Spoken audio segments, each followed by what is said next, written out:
They all clapped, the sound echoing off the walls like hollow applause at a performance no one truly believed in. My name was still scrawled in thick icing across the cake, but I could see it in their faces. I'd already been erased. The candles flickered in their silver holders, casting trembling shadows across the room like ghosts of something already lost. Then my wife stepped forward. One hand rested lightly on her stomach, the other cradling a smile that no longer belonged to me. It was radiant, glowing, but it wasn't mine. "We're having a baby," she announced, her voice bright and ringing, slicing through the room like a blade. Then came the twist of the knife, and it's not his. The room shifted. A beat of stunned silence gave way to gasps, followed by awkward chuckles that slipped into grins too smug to be kind. Whispers floated like smoke, and then he appeared, my younger brother, the golden boy, the one who had always been the favorite. His voice was smooth, laced with mockery, as he walked toward me with the easy arrogance of someone who had never learned humility. "Taking your wife? That's just a bonus," he said, smirking like a wolf baring its teeth. "The real fun is watching you lose, just like when we were kids and I stole your bike. Some people are born to win. Some are just losers. Guess which one you are?" Their eyes all turned to me then, waiting for the cracks to show, for the tears, the fury, the collapse, but none of it came. I raised my glass slowly, calmly. A smile curled at the edges of my lips, quiet and devastating. "Oh," I said, voice steady, the room tilting toward me. "You haven't heard the latest news." And just like that, the laughter froze. His smirk faltered.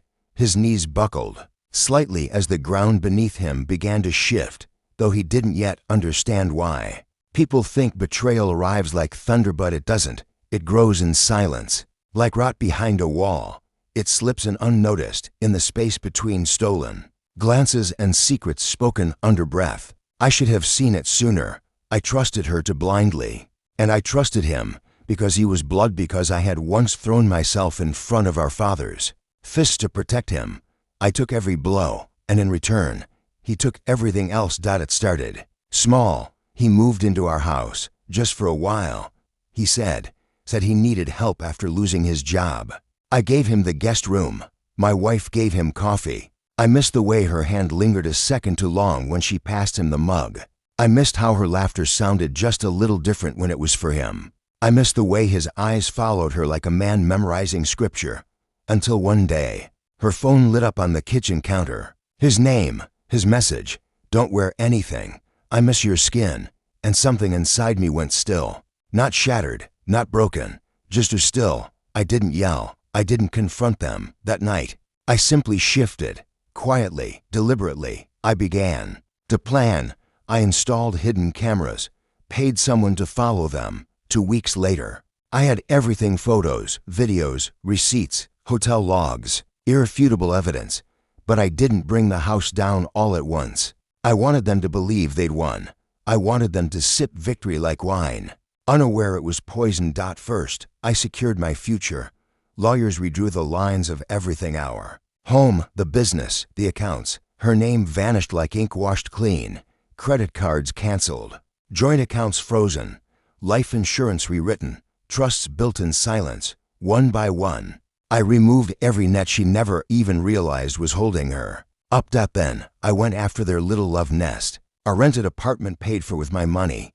I bought the building through a shell company. An eviction notice appeared like a ghost on their door. I watched from across the street as she screamed, and he punched the drywall like a cornered animal. For him, I'd saved something special. My company had just finalized a deal worth millions. Months earlier, he'd been careless and drunk when he'd signed away any stake in the business. Didn't even read the paper. I'd kept it, quietly. Now, I released news of the deal. He arrived at the party thinking he'd just inherited a kingdom. And that's when I told him, the apartment, gone. The money, not yours. The shares never were. And congratulations. You're being investigated for insider trading. His face lost all color. His mouth opened, but no words came. His knees buckled for real this time. I leaned in close, my voice a whisper meant only for him. "Remember that bike you stole," I said. "You never knew what happened after.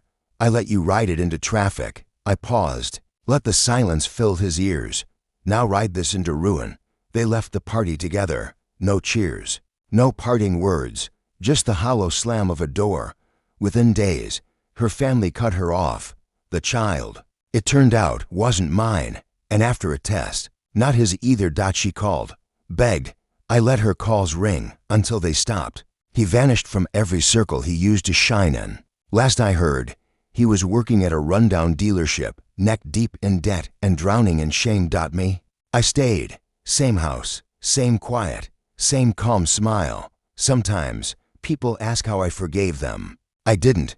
I just made sure their lives no longer resembled what they once were. Now, I sit with one photo from that night. I'm at the center, raising my glass. Calm, composed, behind me, to people smiling. Certain they had just won, never realizing the floor beneath them had already been removed plank by careful plank.